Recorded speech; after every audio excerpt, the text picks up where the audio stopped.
So obviously the latest chapter of Dragon Ball Super literally came out like a week ago, and the reason why I didn't want to make a video discussing the chapter was basically when I made the video about the spoilers, I didn't realize that those spoilers were basically the entirety of the chapter. Like I literally went back and I realized that all the spoilers put together were basically like 30 or 35 pages out of the whole 45-page chapter, and a lot of what I actually talked within the video was the actual stuff that happened within the actual chapter. But obviously, there was a little bit more nitpicks here and there as to what exactly was happening, who this new crew was, what their motives are. Obviously, their motives are to get information from OG 73 as well as going to Zuno, which Zuno was the man that they actually introduced back in like the very beginning of the Universe 6 versus Universe 7 tournament when they actually, that one big dude with floppy ears, so you have to give him a kiss on the cheek, and,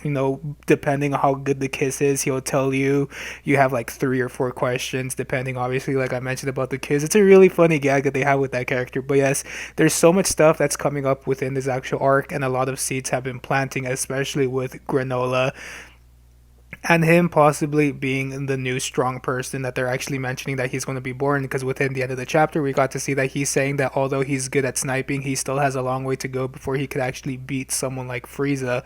And obviously the whole thing with like Elec and Oyo and Mika and Gas, which are the names of the 4 new bandit characters that a lot of people are saying look like Bojack's crew.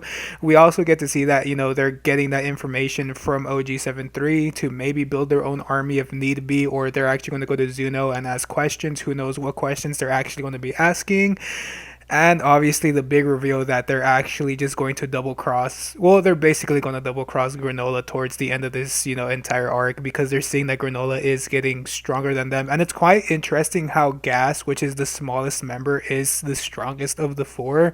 For some reason, I kind of just thought they were going to go the Bojack route and make Elec, who's the leader, the strongest. But I digress with that. There wasn't really anything new, but there was one thing that a lot of people are talking about, and a lot of people are wondering what exactly is going to happen. And I wanted to make like a short video talking about that. So it has to do more with Goku and obviously Vegeta. So within this chapter, we do get to see that Goku, although he has mastered Ultra Instinct, he is still no match for Whis. And Whis even states that when it comes to the Ultra Instinct scale, Beerus isn't as intoned with that ability as someone like Whis is. And then even Whis stated that he is not even the top when it comes to Ultra Instinct. Obviously, the top dude who could just master that technique and has like full control over it is obviously the Grand Priest.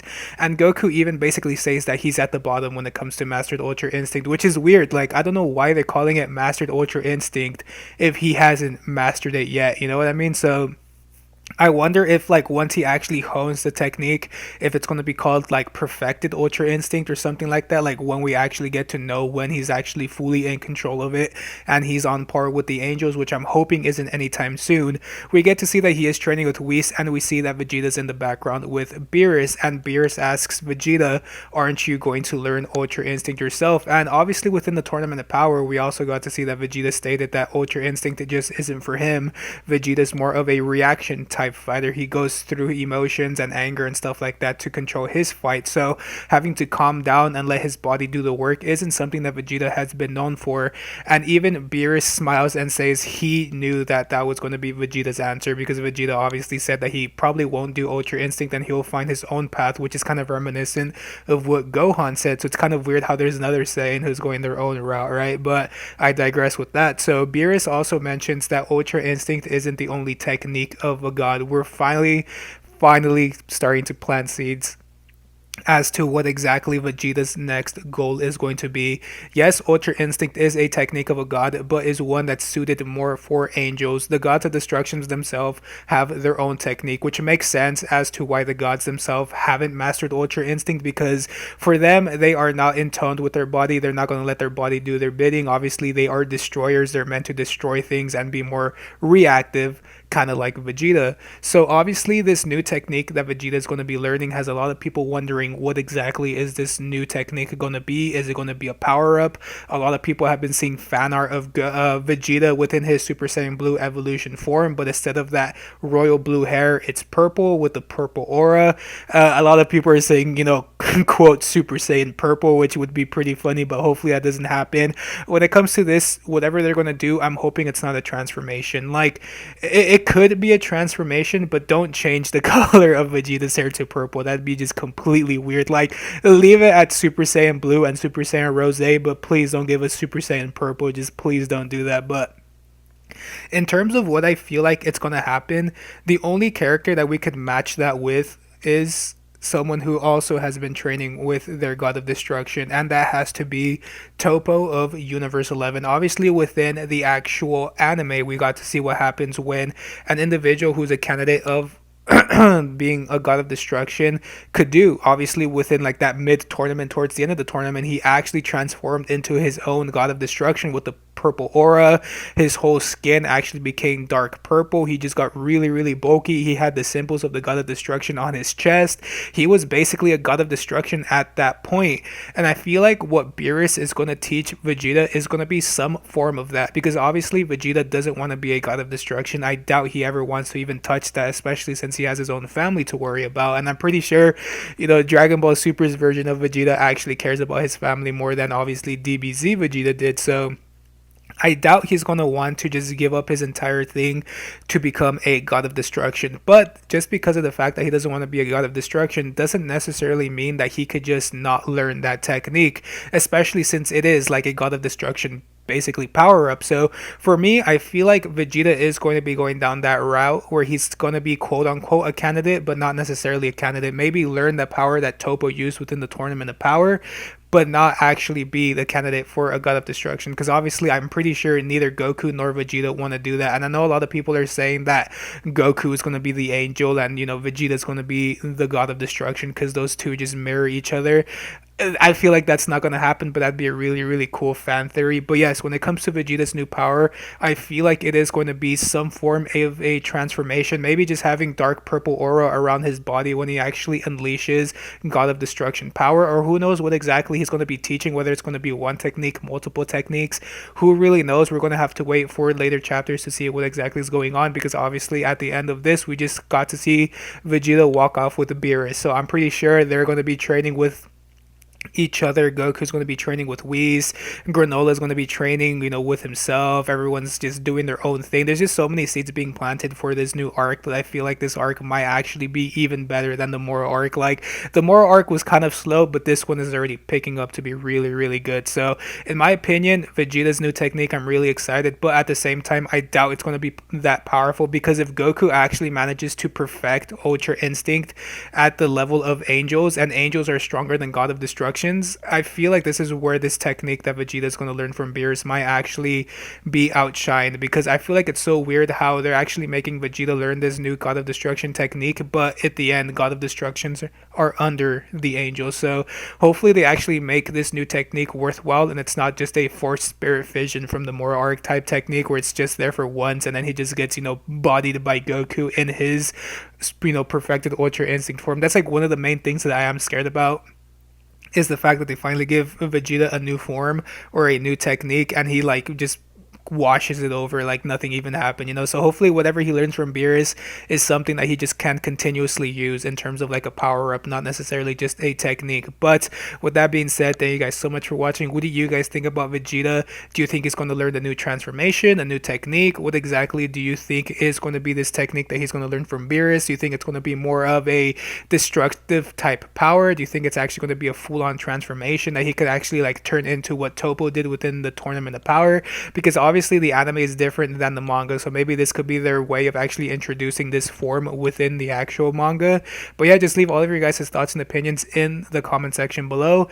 And honestly, I kind of want to leave these next couple of minutes to tell to you guys about what I'm doing in my personal life. So for many of you guys who don't know, yes, I've probably said this multiple times, or maybe I haven't really mentioned it after a long time, but I am actually a graduate student. I am getting my master's in marriage and family therapy. I was actually going to make a separate video, but I'll just tie it in with this one because who knows when exactly I'll have time to sit down and actually talk to you guys again. But yes, I am actually a graduate student getting my master's in marriage and family therapy.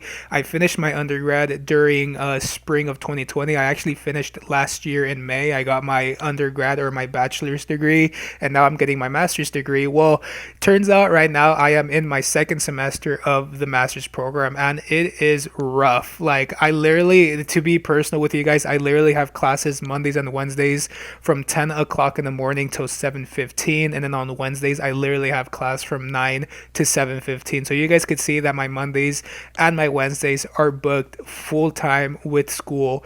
Not to mention that I also have this new thing called practicum, which is basically a class where I'm actually put within an actual counseling setting, and I have to be supervised by an actual practitioner in terms of me actually doing therapy or just having one-on-one time with other individuals. So I'm gonna actually be doing practicum Tuesdays, Thursdays, and possibly Fridays from 9 o'clock in the morning to 3.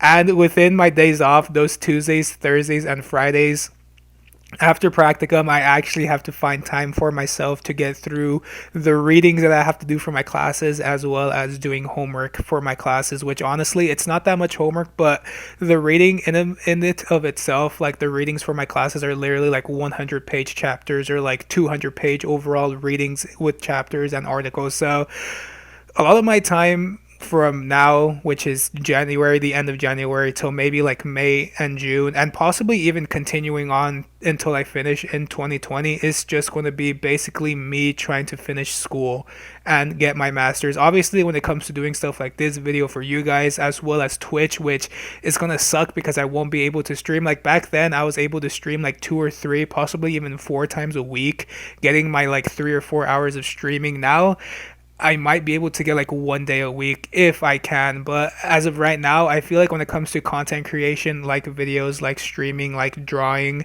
stuff like that, I'm gonna have to put in the back burner because this whole semester is just filled with stuff. Literally from from Monday till Friday is complete schoolwork, just getting through my classes every single day, making sure I'm learning, making sure I'm reading, making sure I turn in my assignments on time, making sure that I'm there for practicum hours because I actually have to do only 10 hours a week, but I don't know if that necessarily means that I have to be there the entire time. I might actually do more hours in terms of practicum to get more hours because, you know, a little fast forward to what I actually have to do. Once I actually graduate, I have to complete, I believe, roughly like 3,000 hours worth of actual like training to get my license. So, you know, the more hours I get now, the better. But yeah, like my schedule right now is just extremely packed with schoolwork, and that's why I kind of want to end this video by saying, you know, thank you guys so much for the love and support, but I am possibly going to be taking a break. I might be making videos here and there, but it's not going to be like constant, you know, one video a week or, you know, like 2 or 3 videos a week like I used to. Or when it comes to streaming, you know, I don't think I'm going to be able to do like the 4 or 5 days of streaming every single week. You know, I'm actually have to cut back in terms of content creation and fully focus on school because, you know, starting now until, you know, either not spring break, summer vacation or even winter vacation, I probably won't have time at all to do anything but school. So I just apologize to all of you guys who actually look up for this channel for news and information, as well as my Twitch, to just come and chat and have a fun time. I feel really bad that I have to do this, but hopefully you guys understand that my education means so much to me, and I feel like I'm really close. Like, I'm literally just like a 1 year away from graduating and getting my master's, as well as doing more hours to get my licensure and be like an actual licensed practitioner and do my own private practice. So hopefully you guys understand. You know, obviously for me, school has always been top priority, and stuff like this has always been in the back burner. If I have to give up this stuff for school, hands down, I'll always do it. But hopefully you guys, you know, if I ever do make content, hopefully you guys do understand and enjoy that content. But yeah, thank you guys so much. Hopefully you guys understand, and until next time, I'll catch you all in the next one whenever that next one is. Peace out, y'all.